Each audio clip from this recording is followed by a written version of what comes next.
How would it feel if you could take the helm and lead your ship? Welcome to the Leadership Interviews. Here we speak to female leaders or those who are empowering women in leadership from all walks of life. Come and learn, grow, and expand your potential in the ocean of possibilities that we will hear from these experienced leaders. Join me, Alison, from Pearl Potential Coaching and Hypnotherapy, on my journey to spark change in you, young leaders, and prepare to separate yourself from your peers and be the next leader of your field.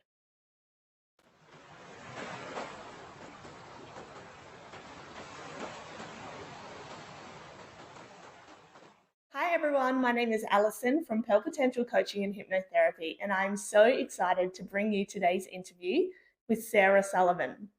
Sarah is a food freedom coach and binge eating specialist.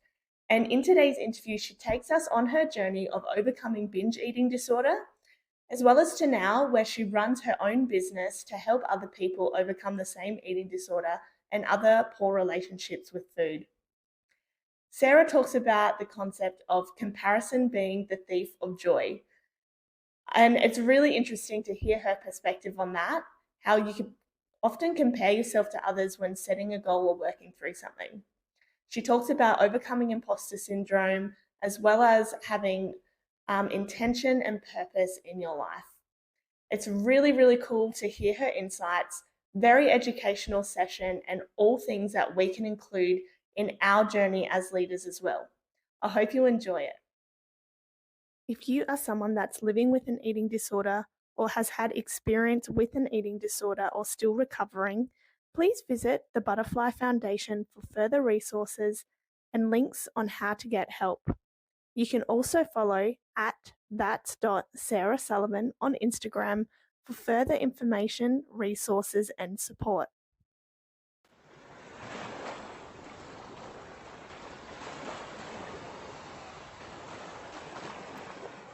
Welcome, Sarah. Thank you for joining us on the Leadership program. Super excited to have you here. Sarah is a food freedom coach and binge eating specialist. And I just will throw it over to you straight away, Sarah. Can you tell us a little bit about your story and your journey of becoming who you are? Yeah, sure. Thank you. I'm so excited to talk with you. I have been a food freedom coach for about 18 months now. You said I specialize in binge eating disorder and heavy restriction as well with yo-yo dieters. Before that, I was a weight loss coach. So it's very, very different now. But I did start in the industry as an online coach, helping people with their nutrition, their weight loss, and fitness.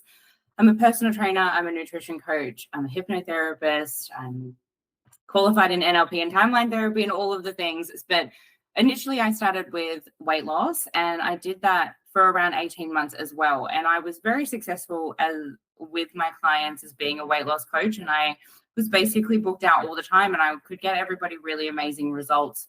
I used to lead with a flexible dieting package in terms of counting calories and counting macros, teaching people how to use MyFitnessPal and all those things. And now that just like eats me up inside, because everybody I coached and every woman I ever met and spoke to in that business was suffering with some type of disordered eating or some type of belief about themselves that they weren't good enough.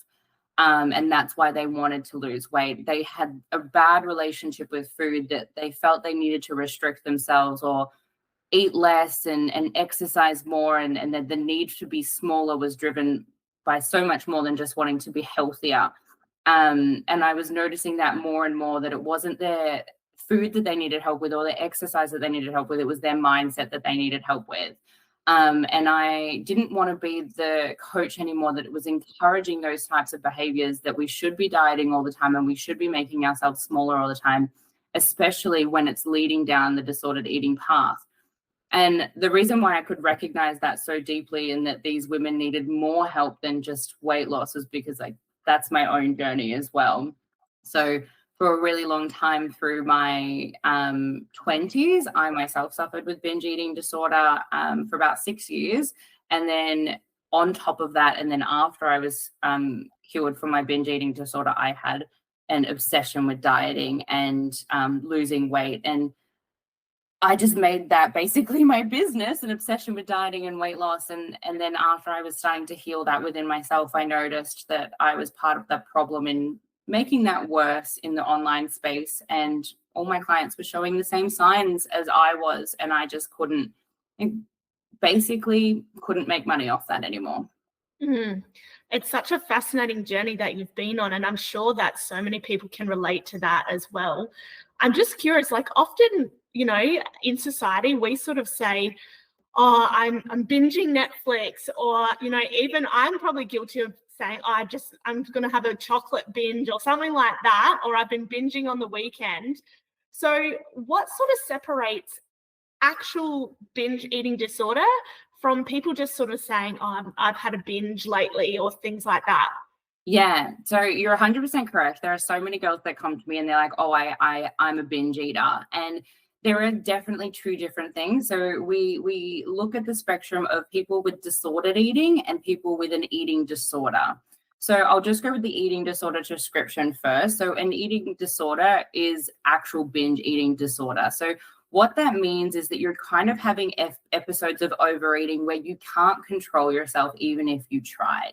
So it's explained as kind of like an out of body experience, and the word for it is dissociation. So you're going into eating in a dissociative state where you're not really in your mind or your body, and you're eating all of these foods and you wouldn't be able to stop yourself even if you tried. It's like a continuous gorging on all different types of foods that you don't even feel like, you don't even want, but you feel like you can't stop. And you really only do stop when you get to the point of like feeling like you can't physically fit any more food in, or you're to the point where you're physically sick. Not that you're making yourself sick, but your body is like, no more. And that's kind of like when you're going to the fridge or going to the cupboard and you just are eating nonstop and you're eating one thing after another, and it doesn't really matter what it is. Like I remember binges where I was like going from sweet to savory, back to sweet, back to savory, and just anything I could get my hands on. And it's like a frenzy. So that's what binge eating disorder is, and that's an eating disorder. But then there's definitely other people on the other side with disordered eating, and that's where you find people with overeating tendencies, people that say that they stress eat or comfort eat or emotionally eat.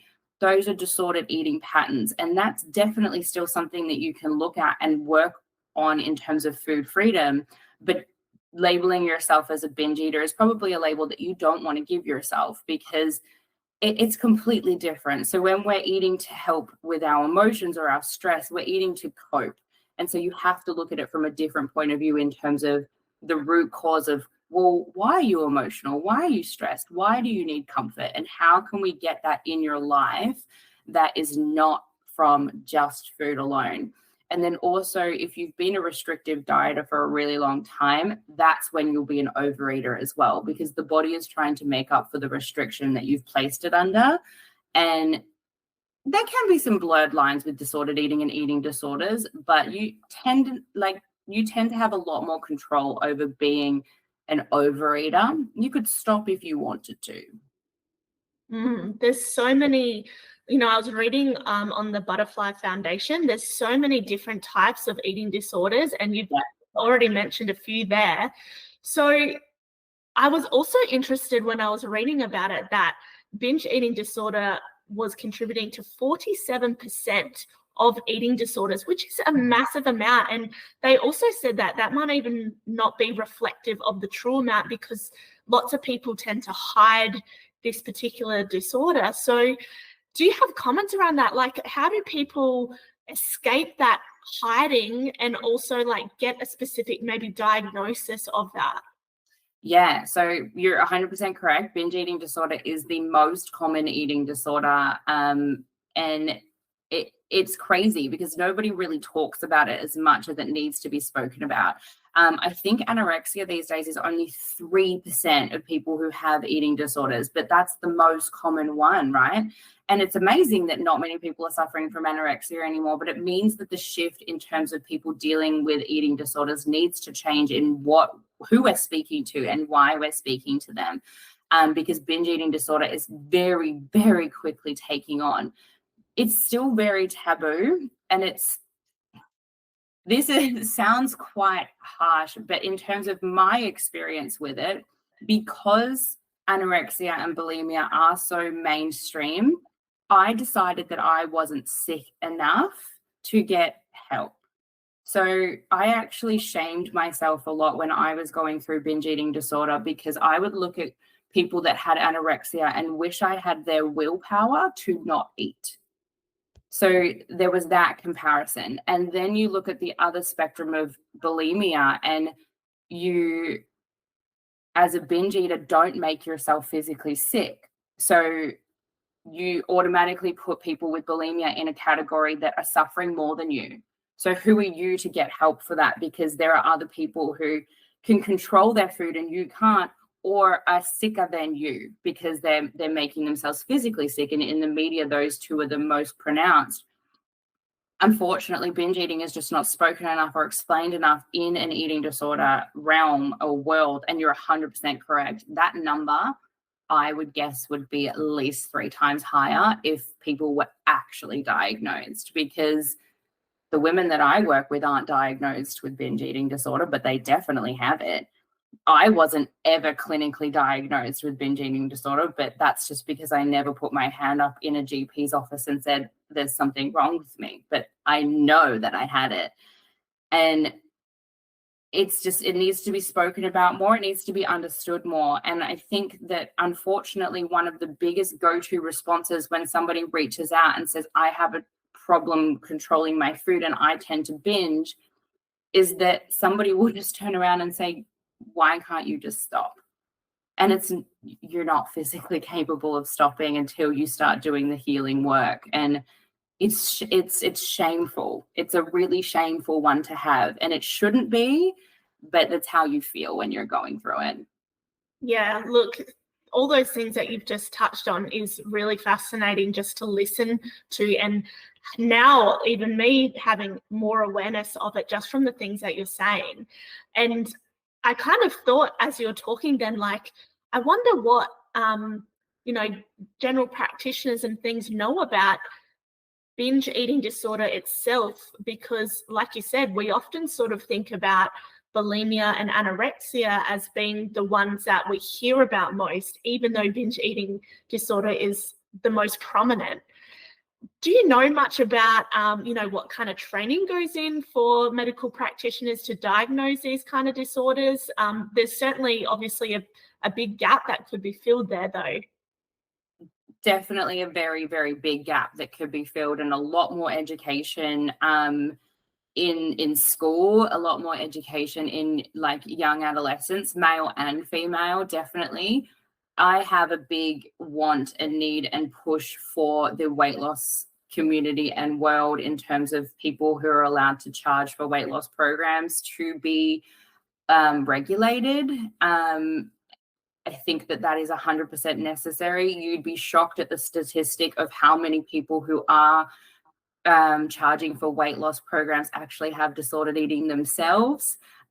Me being one of them, I am a poster person for that. That's exactly why I got into the field, because I had issues myself and I wanted to show people that, like, no, the way I live in tracking every single gram of food is normal, and I'm going to show you how to do it too. And you can be part of my army of people who think that this is the best way to be. But every client that I've ever spoken to who's been to a GP, unfortunately, and like obviously this isn't blanket across the field, but a lot of them aren't experienced in terms of nutrition. That's not their scope. A lot of them I've heard recommend keto, which makes me want to like, oh, it's just not okay. But 9 times out of 10, if you go to a GP and you tell them that you're experiencing issues with your relationship with food, you're going to be recommended for a mental health plan, and then you're going to be put in under the care of a counselor or a psychologist. And then there are eating disorder specified psychologists that you will be referred to. So you definitely get put in the right direction there, which is fantastic. But just please don't take any health, nutritional, weight loss, healing your relationship with food advice from a general practitioner, because it's just way out of the scope, especially if they then turn to start recommending things like weight loss medication, that's when you're really putting yourself in harm's way and making the matter worse. In terms of going down the mental health plan road and going to a eating disorder psychologist, or in terms of seeing somebody like myself who's a food freedom coach, the difference is the relationship that we have to the treatment. I've been through it myself, so I have a massive understanding of how people feel, what they're going through, what they're experiencing, like the shame and the vulnerability that it takes to connect to somebody on that level. So if we're going to go down the psychologist or psychiatrist road, I would want the person I'm seeing to really get it from that deep level of connection, so that you feel like you can be honest and open and share what you're going through fully, to be understood on that level. Yeah, amazing. And obviously anyone that's watching this can reach out to you on Instagram at Sarah Sullivan. So that's excellent. And knowing that you've gone through the experience is key, right? You know what they're feeling. You can empathize with the things they're going through and the challenges that they're going through, especially like you said, all the social media, well, a lot of social media and a lot of programs are focused on weight loss. So how are you rising to that challenge of, fighting against probably what we would call the norm at the moment, where people are either calorie counting or using programs to help them lose weight and tracking things and being almost addicted to that pathway? So what's the challenge for you there, and how are you rising to that occasion? It's a big one for you. It is. It's a big challenge, and it's a lonely challenge as well. We're one in a handful, food freedom coaches compared to the weight loss coaches. First of all, in terms of you saying that it's becoming an obsession is completely correct. 35% of people who ever diet in their life will form an obsession with dieting and trying to lose weight. 25% of them will then go on to have an eating disorder. So I think it's in the statistics that you are putting yourself in harm's way to become obsessed with weight loss and then get disordered eating or an eating disorder. The other statistic is that 95% of diets fail. So you have a 5% chance of succeeding in your diet, and then you have a 35% chance that it's going to become disordered. So I really don't understand what you're selling me if those are the statistics in the success rate, and then also how it's going to affect my mental health. But I think in terms of not looking at the statistics and just coming from it from a human response is like, ask yourself how long you can sustain this for. Ask yourself what your life is going to look like in 10 years' time. If you really want to be counting every calorie you eat, if you really want to be weighing all your food, because there is no exit strategy to these plans. They don't work long term, and you are going to have to stop doing it at some point. You can't drink shakes forever. You can't count your calories forever. You can't follow somebody else's meal plan for the rest of your life.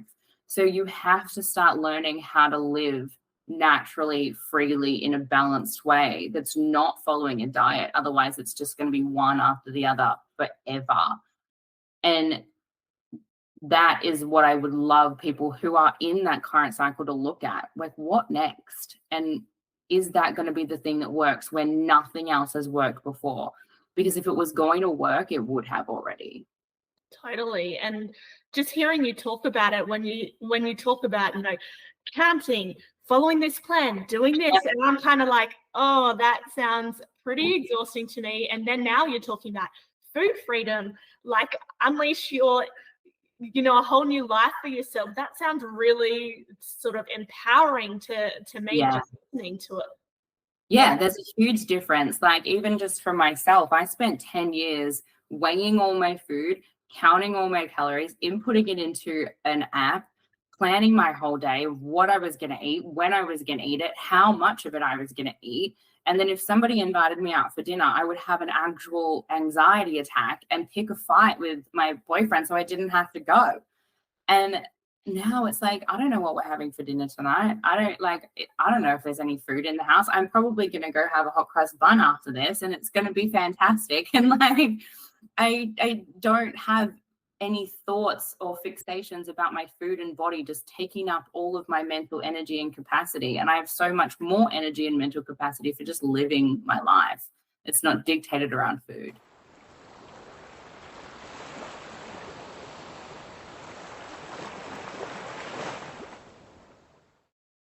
Leadership and discover your potential. The Leadership program from Pearl Potential Coaching and Hypnotherapy is for young leaders who are looking to make your mark early in your field. You can stand out from your fellow peers and colleagues by taking charge of your journey and living life to your fullest potential. Sign up now for the Leadership program, where you will learn new skills and strategies that can be used within your career and personal life. We know that when you lead your ship, you can open new opportunities to grow and learn. And the more opportunities you embrace, the more you will lead with purpose, intention, and full alignment to who you are. The Leadership course offers exciting and new themes such as choice, modeling, embracing uncertainty, setting boundaries, and leveling up your communication and presentation skills. This is a great opportunity at an affordable price to set yourself apart and reach your leadership potential. You will be offered different course electives so you can focus on areas of improvement. With multiple opportunities to check in with me, Alison, the Leadership Program developer and owner of Pearl Potential Coaching and Hypnotherapy. I am so excited to see you navigate this new journey and watch you set sail into new destinations that you have never explored. We will uncover your pearls of wisdom and create a brighter and better future for you as a leader and those that you influence. Come on board and explore the ocean of possibilities. Be your captain, lead your ship, and discover your potential.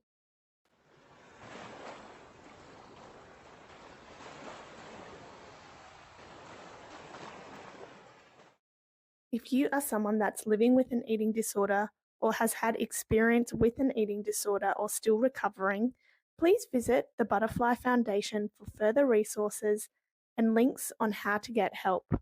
You can also follow at thats.sarahsullivan on Instagram for further information, resources, and support.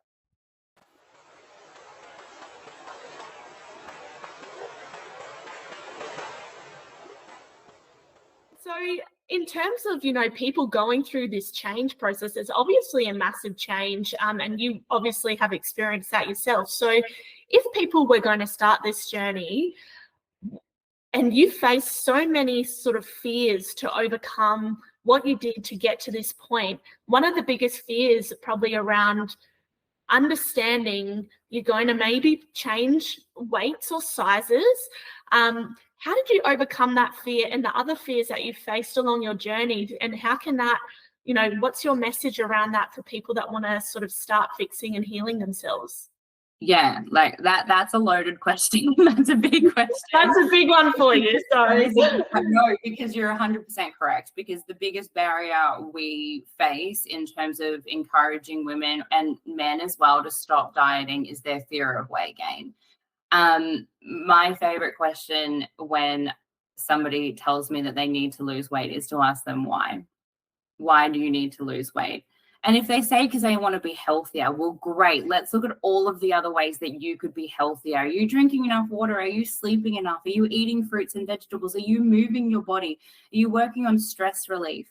How else are you healthy inside of your life? Let's focus on those things and make sure those are a priority, and your weight will be a byproduct of those things. In terms of other reasons, like why do you want to lose weight? Oh, because I want to be smaller. I want to be size whatever again. Why? Because I guarantee you it's not actually about what you want, and it's about what you perceive others to think of you. It's about the exception of other people. It's about feeling worthy enough of being loved and attractive and being good enough. And you can be all of those things at any single size that you could possibly be. I have gained about, 8 kilos since I stopped dieting, and my body has just naturally fluctuated here, and it's stopped here, and I'm not continuously gaining. It's just sitting here, and I can eat whatever I want to and live however I want to. And this is just my body. So ending the war of constantly trying to have a smaller body in order to live like this, I will take every single day for the rest of my life. I am so much happier now and so much more fulfilled that means more to me than being a size smaller. All I was a size smaller. I wasn't happier or healthier. My partner didn't love me anymore. My friends didn't want to hang out with me more. I wasn't better at my job because I was smaller. My life is better in every single aspect because I let go of dieting and restricting. And yes, it is a little bit scary to have to face that weight gain. But when you do and see that your life only gets better for it and not worse, it's so liberating. The fact that I was so scared about putting on weight because I was scared that my partner wasn't going to love me anymore or find me attractive was a lie in my head. So I had to keep myself that small and see and feel his love. And I would think to myself it was because I was small. But now that I get to see and feel and receive his love in my actual real body, I get to be loved for who I am. And that is so much more like fulfilling and like your purpose in the world, to be loved for who you are, than the shell of a human you putting out to be and forcing yourself into. Being loved in the body that you're supposed to be in, that is what feels good, not that other fake pretend mask version of yourself. Oh, there's a lot of love in the room right now. No, look, thank you for sharing that. I think it's really important for people to understand how health can look differently, and it doesn't need to be constricted to a particular size that you're aiming for or feel like is going to be best for you. So I'm just curious, and you're very open about your journey on your Instagram page, which is amazing. And I think that's really inspiring for people to go and have a look and just see what you've experienced and what you're advocating for. And I know that exercise and routine is still really important for you, but just in a different aspect now. Can you talk a little bit about sort of any changes that have happened with your routine, but also keeping what's highly valuable to you, but now looking at it from a different point of view, how that's all helped you sort of keep the path that you're on? Yeah, definitely. Because I understand that food freedom can be confusing for some people. They're like, well, you just don't care about what you eat and you just like, eat crap all the time and you don't care because you've got food freedom. And that's not what it is at all. Like, I am still a personal trainer and I love exercise, and it just means something else to me now. It means that my values have shifted and it gives me something else now. So I still start my day with either going to the gym or going for a run. I will always start my day or going for a walk with some form of exercise, because it shows a commitment to myself. It shows routine. It shows that I'm willing to put in effort and energy to take care of myself. And that to me is the definition of self-care. It's not bubble baths and face masks. It's making my body and my mind as happy and healthy as it can be. And showing myself that I'm willing to commit to that, put time, energy, and effort into me being the best version of myself in terms of my health. That's the most important thing. I show myself how strong I am. I show myself how capable I am. I show myself that no matter what, I'm showing up for me. And then in terms of my food, yeah, I could eat whatever I want to and have all of the chocolate all of the time, and it would be completely okay. But I would feel like absolute shit. And I run my own business, and feeling like shit from eating the wrong foods is not going to create a really great business. It's not going to make me feel happy and content and healthy and give me energy and make my brain work better. It's amazing that learning about nutrition is not just about learning about how you can lose weight. Food has a purpose, and it can be so many different purposes. It can be fuel, and it can make you healthy, and it can make you focused and give you energy, but it can also be for pleasure and enjoyment and fun.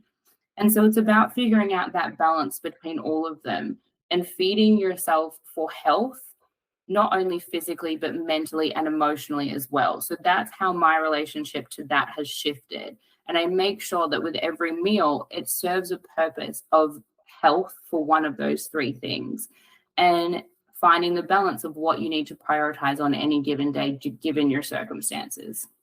Yeah, cool. It sounds like there's been a lot more intention going into sort of how your body's feeling today, tomorrow, whatever, in the moment, to then deciding what does my body actually need right now?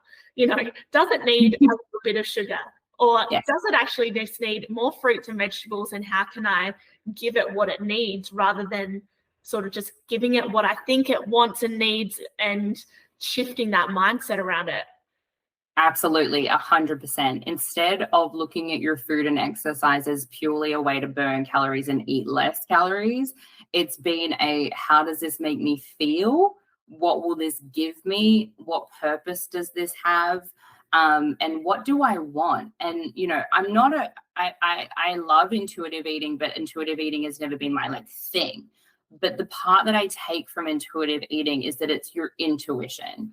So getting back in touch with your intuition of your body. So connecting back into your body and like I said, ending that war and coming back home to yourself, in serving yourself in what you need and what is going to make you feel the best mentally and physically.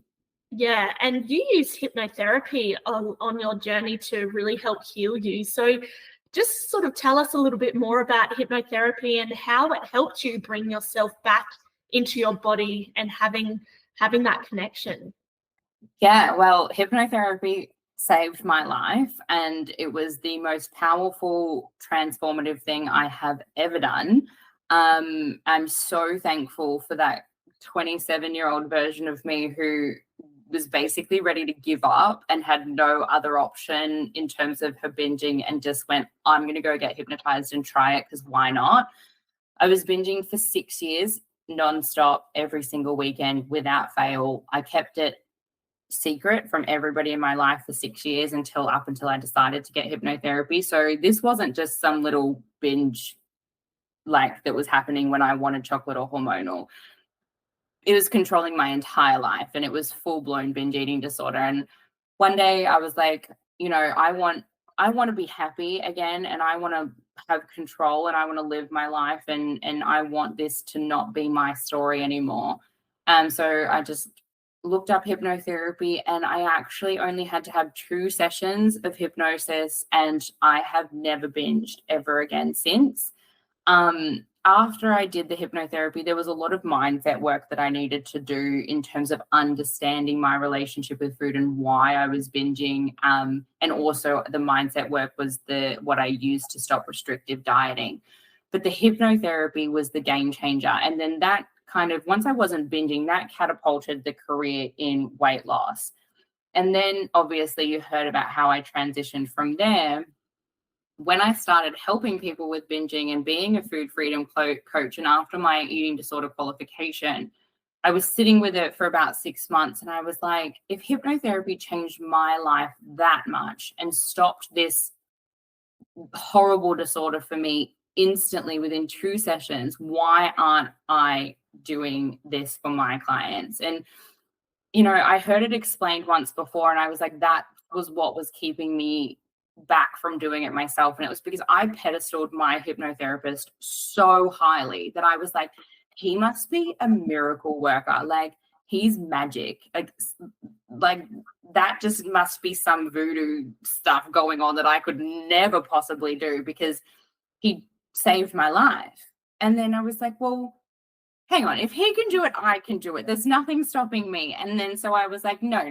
He just knows how to do it. He's skilled, he's experienced, and there's nothing stopping me from getting those skills and that experience. So that was when I decided to take it on. And I feel like when you do something from experience, that passion that you have, knowing that it works, it just gives it a whole different world in your business and your life. And it's driven so much by passion that I don't have to treat you with hypnotherapy in terms of food freedom and binge eating. We can get you the results without doing it, but I could also do it twice as fast if you let me do it with hypnotherapy. So it's a game changer, honestly. If you I think one of my clients summed it up perfectly, and she was like, if you've tried everything else and it hasn't worked, go to Sarah for hypnotherapy.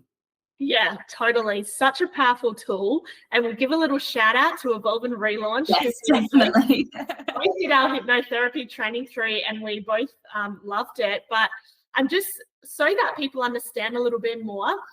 There's obviously some misconceptions when it comes to hypnotherapy. Are we going to cluck like chickens? Are we going to, do things that we don't want to do or don't feel in control of? So can you just explain a little bit about maybe what kind of experiences people have when they are coming to you for hypnotherapy, particularly for this kind of eating or poor relationship with food and dieting? Yeah, definitely. So first of all, in terms of like the whole clucking like a chicken thing, that's full stage hypnosis. That's all for show. And it's definitely like a different realm in the hypnotherapy world. But it is a really good example of how much your subconscious mind can control you. Now, in the hypnotherapy that we do, I do it just like this on a computer. It's no different than doing it face to face. You can still absolutely be hypnotized. But what's really important to understand is that your subconscious mind won't take on anything that doesn't align with your beliefs and your values. So if it's not for you, I can't brainwash you into doing something that you don't want to do or thinking or feeling something that doesn't align with your values. Now, what we do is, like I said before, we have to find the root cause of why you're turning to food to soothe that particular problem that you're experiencing. So instead of just working on the food and the symptom of your binge eating disorder or your disordered eating, we go in and find the root cause, and we find the root cause in your subconscious mind. So we can access that while you're in a hypnotic trance, and we can access it instantly and so much faster than if we weren't doing hypnosis.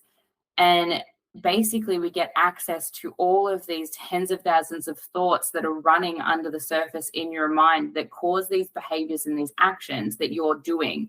It's like when you say, I don't want to be doing this, but you can't stop.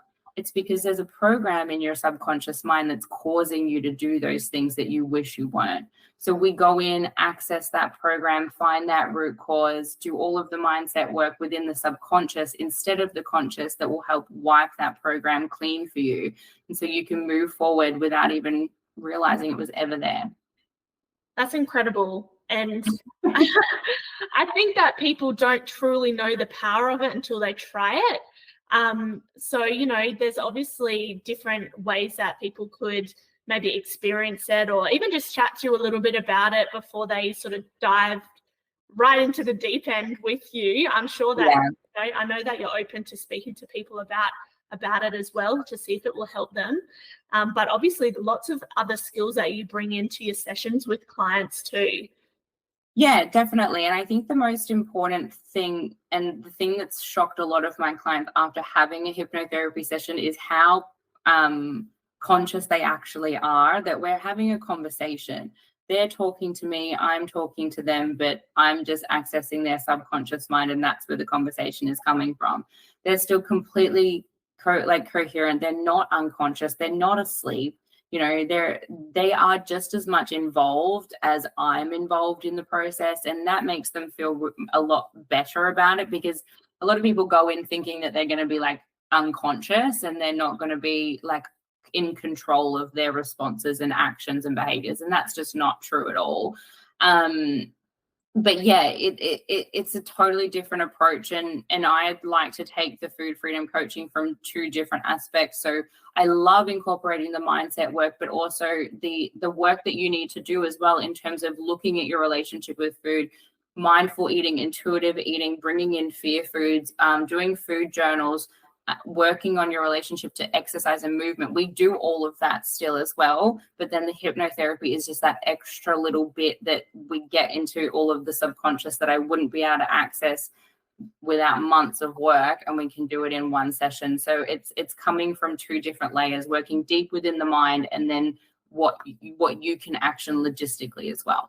Yeah, so powerful, so cool, and so much opportunity for people that are going through this kind of experience to give it a try and see what the results are going to be like for them. I'm just going to sort of change gears a little bit and bounce back to a moment ago when you were talking a little bit at the start about how you were comparing a lot yourself to other people in the industry that you were in. And I'm just sort of thinking now about modeling, and because when we talk about leadership, we often encourage people to model those people that they want to aspire to be like. So I'm just really fascinated to know what the point of difference is when you talk about modeling in this world, because sometimes the comparisons aren't that positive when you're stuck in a sort of a binge eating disorder kind of mindset.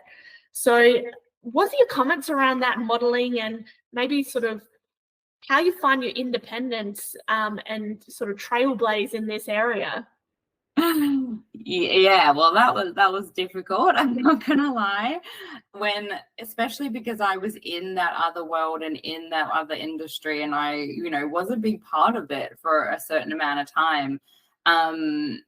To step out and say, I don't agree with this anymore, and actually my opinions are different to yours, and I'm going to start using my voice to tell my audience and anybody else who wants to listen that there is more to life than this, and going completely against the grain. I won't lie, like for a long part of my journey, there was a lot of imposter syndrome and like a lot of I don't belong here. And when you're having those thoughts and feelings, I think it's really important to check in with yourself and ask, why am I feeling like that? Why do I feel like I don't belong here? And it's because what I was coaching and selling didn't align with my values. It didn't align to who I truly was. I wasn't selling I wasn't within my integrity. And that's why I had feelings of I don't belong here and I'm an imposter, because I didn't belong there. I was so far out of my authenticity and integrity. And like I had to start listening to that and coming home to myself. So stepping out of that industry and stepping into my own, yeah, I was afraid of a lot of backlash. I did a complete 180 on my Instagram. I started telling people that diets don't work when for 18 months I was selling a dieting program. And you have to have a really thick skin when you do something like that. But I feel like, and I don't want to sound like boastful or anything, but when you hear me talk about stuff like this, there is no doubt that this is what I'm meant to do. Like, this is my passion. It sets my soul on fire. Like, this is my life's work. And I don't really care if people want to have an opinion on my swap or what I'm now talking about now. And I don't have comparison within that industry anymore, because we're completely different fields. And I still believe they have their place, and I really hope they're doing it in a healthy, well-being type of way. But I'm in my own lane now. I'm running my own race. I don't compare myself to anybody within that world, because I have something different to tell you, and I can back it up as to why I'm saying it. And I have integrity in what I say, and I have purpose in what I'm doing. And I believe in that, and I believe in the work. And then in terms in social media and comparison altogether, coming from somebody who runs a social media page, and I don't fake anything on my social media. You see the real raw me. I don't even use filters. But I still know that you don't see the dirtiest, darkest, deepest, vulnerable, most horrible parts of me. And you don't see that about anybody. And if somebody like me, who shows up as real and authentic as I possibly can, knows that you're not seeing everything, which you shouldn't, that's my life, imagine how much you're not seeing about everybody else who paints their life to be so fucking perfect. Comparison is the thief of joy. And as soon as you start accepting yourself for who you are, that's when the war ends with yourself. Oh, big time. And I think, social media at the moment, such a big presence. The key words I took from what you're just saying there: imposter syndrome, integrity, and purpose. Some really big things that lots of leaders battle with is imposter syndrome, and especially people who are changing fields or changing their beliefs and values around certain things like you have. That's probably a pretty extreme case, I would say. Probably. But, it happens. And there's so many leaders that are very successful from breaking down that imposter syndrome that they have and aspiring to have that intention and purpose behind their work. Integrity, such a big, powerful word, and something that obviously you hold so dearly. What sort of advice would you give leaders around that that imposter syndrome, integrity, and having purpose. Some great keywords there. Yeah, well, like when you were just talking about that, like it flashed me back to even when I just started my online business and I was fitness and nutrition. I thought to myself, like, you're never going to make it big and you're never going to make any money unless you get up on stage, unless you compete. You won't grow your business and people won't want to pay you unless you compete in a bikini competition. I had an eating disorder, like, that is the type of hold that imposter syndrome can have over you, that you think that you're an imposter unless you go do these things like comps to prove yourself. Otherwise, who are you in the online space? And it had to bring myself back to me and like, no, it's like, I don't need to get up on stage and I don't need to prove myself. And what kind of damage would I be doing to myself after having binge eating disorder to then put myself in a competition like that? And yeah, in terms of imposter syndrome and integrity, if you feel like you're being an imposter, then chances are somewhere deep inside of you, you are in, like, taking on some type of role that's not you. It's not in integrity with what you value, what matters most to you. So just check in with yourself as to why you're feeling that way. And it could be anything from, like, maybe you're copying somebody in the way they do things. Maybe you're not using language that feels natural to you and you're mimicking other people. Maybe you feel like you're changing your appearance to look more appealing to somebody, but that's not naturally who you are. And some of those things can be completely okay. But if they feel like you then are feeling like an imposter, then it's out of integrity. And that's when you get to check in on yourself and come back to your authenticity and use your own voice and your own look and your own image and your own opinions and put those out into the world. And when you can find purpose in what you're doing, you will never feel like an imposter because you know that you're doing it for the right reasons. So many powerful messages. Thank you. Honestly, it was really humbling to hear what you were saying then. And there's so many people that, and including myself at times, we can be guilty of imposter syndrome. So like you said, having that passion, having that drive behind you and really believing in what you're saying, what the message is that you're sending can really help you sort of level up in any area of life that you want to level up in. So that was amazing. Thank you, Sarah. I'm just going to ask around support networks. Obviously, you could definitely have done this on your own, but I'm imagining you would have had to reach out to have lots of support around you to get you through some of those dark times. So can you talk a little bit about the importance of support networks for you during your time going through your journey? Yeah, definitely. Like I said, I went through my whole binge eating disorder on my own. That was 6 years from the time I was 21 to 27. Nobody knew that I had any issues with food. I think my family was a little bit concerned about my dieting, but nobody ever knew that I had any type of disordered eating, let alone an eating disorder. And it wasn't until I was ready to get help that I told my boyfriend. We'd only been together 9 months, I think, by that time. And I confided in him and I was like, look, I have a problem and I need to get help for it. And it's a lot more serious than you think it would be. And from that moment on, he was very, very supportive. In terms of the binge eating, he did need a lot of education around it in order to be there for me in the right way, because it is very confusing to a lot of people. Anybody who's never experienced overeating or binge eating don't really know how it's possible that somebody could act in that way. And then also just mentoring him in terms of what's the right things to say, and removing diet culture from our language and from our words. I had to really coach him through that in terms of what was affecting me and what wasn't. But then in terms of my professional life and in terms of imposter syndrome and belief in myself, it was all him. It was all him. Like, he has been my support system from day one. He's the reason I have my business. He believed in me like nobody else ever did before. He believes in me more than I believe in myself.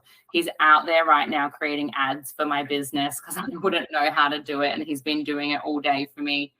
The start of it all was I was actually a manager of a skin and laser clinic in Melbourne in 2019 when we just got shut down. One day it was just all gone. I'd been a manager of the clinic for 5 years, and the next day it was like, you're not coming back to work. And I just had a meltdown. I had a massive meltdown, and I was like, what am I going to do with my life? And I was like, I have no purpose. And I was crying. And he got so mad at me, and he was like, you've been given time. It's like, you are 28 years old, 28, 29. He's like, you are like nearly 30. And the one thing you don't have right now to do something else or anything else is time. And you've been given it. And he's like, he was an electrician, so he was still working. He was like, I'm so jealous of you and this opportunity. And if you don't use it to go do something amazing with it, you're wasting it. And so the next day I was on the phone to my mum. She was sending me $5,000. I signed up for my nutrition course. I signed up for my personal training course. I got paid her back, obviously, eventually. But I became a personal trainer in lockdown. I became a nutrition coach in lockdown. I built my business while we were still locked down. And he has supported me from day one. And he supported me through the transition, even though I was like, we might take a bit of a financial hit. He was like, I don't care. He was like, I was waiting for this moment. He's like, you're not counting calories anymore. You don't believe in that anymore. I was waiting for you to tell me that one day you weren't going to be able to do it anymore. And he believes in me more than I think I'll ever believe in myself. So having that in him is so important. But it's not just because he's my partner. You can find that in anybody. You just have to create that relationship. Yeah, and it's so amazing to hear that you had such good support, and also probably one of the few that really took the opportunity during COVID to do something with that time. Like you said. I'm going to piss a lot of people off, but lockdown was probably the best thing that ever happened to me. Yeah, amazing. And you were talking earlier about how you provided your partner with lots of education in order to support you. For other people out there, I'm thinking like parents of kids going through things like this, or other eating disorders as well. What sort of like language should they be using, or where can they find things and tools and resources to help them, be educated on looking after someone or just supporting someone through a journey like this? Yeah. So first thing, especially for parents, is that start talking about this stuff before it happens. Start educating yourself on what diet culture is, what it sounds like, what it looks like. Educate yourself on food rules and restrictions and how that can have an effect on your child growing up, even as something as simple as my mum feeding men in the family more than she would be feeding me had a massive effect on me. Being forced to finish your food and not leave any food on the plate has a massive effect on children. All those little things have huge overflow effect on people's relationship with food. You have to start looking at your language and your behavior towards yourself and your food and your body. If you start picking apart your food and you start picking apart your body and making comments about yourself not being acceptable or good enough because of your weight, that is exactly how your child is going to feel. And that is the message that you're sending in them, that your worth is wrapped up in your body and your food is connected to that. If your child is going through something like this, understanding how to speak to them is so important. So you yourself reaching out to foundations like the Butterfly Foundation and just doing your own research on how they are affected is extremely important. Commenting on people's weight and food is not acceptable in any way, shape, or form, even if you think you're being positive. There is so much information out there, especially on Instagram. There are a lot of accounts that help you in terms of what is the right way to support somebody going through this and what are things that are not acceptable to talk about. And they're things like dieting and they're things like your size. And it's just, you have absolutely no idea what somebody is going through if you're congratulating their weight loss. I got congratulated on my weight loss all the time and I had an eating disorder. So you're basically telling me that my eating disorder is a good thing. because it's making me look like this and you're celebrating me in that. And because you're celebrating me in how I look now, there must have been something wrong with how I looked before. We have no idea what people hear when we speak words. So it is your responsibility as a parent to make sure that you are not forcing that world onto your children. And it's not just the girls. Totally. There's lots of males that are struggling with the same eating disorders that we see or hear about more so in women. So it's not a gender specific disorder. It can happen to anyone. Absolutely. It does not discriminate. And only a couple of years ago, Ed Sheeran came out to say that he had been diagnosed with binge eating disorder. Wow, I did not know that. That's incredible. So another person that I hope is overcoming that disorder, and it would be very interesting to maybe have a look at his journey as well. So, Sarah, we've heard so many great things about what you're doing to help, challenge the status quo on health and eating and relationships with food. It's been amazing, and thank you so much for sharing a journey and being so vulnerable in this discussion. And I'm sure that there's going to be so many people that are going to be very well educated about this topic, because it's certainly not one that you hear much about, like we mentioned at the start. I will definitely share some links to some resources for people that are listening that want to know more. So thank you so much for all your work in this area and for helping others overcome eating disorders and their relationship with food too. You've been amazing, and I'm sure we're going to see some wonderful things from you in the future as well. Thank you. Thank you so much for allowing me to have a space and a platform to talk about this. I could talk about it all night, but yeah, just getting that message out means so much to me, because I understand how it can affect your life. And I want anybody who is experiencing anything like that to know that you can get help, you can move forward, and it will be a part of your past. It can be fixed. Amazing. Beautiful final words from Sarah. Please feel free to follow her on Instagram. She's got amazing resources on her account just from the education that she shares with people through that. And I'm sure that Sarah is more than happy to answer questions, and feel free to message her through Instagram as well. So thank you so much, Sarah. It's been wonderful. Thank you. If you are someone that's living with an eating disorder or has had experience with an eating disorder or still recovering, please visit the Butterfly Foundation for further resources and links on how to get help. You can also follow at thats.sarahsullivan on Instagram for further information, resources, and support.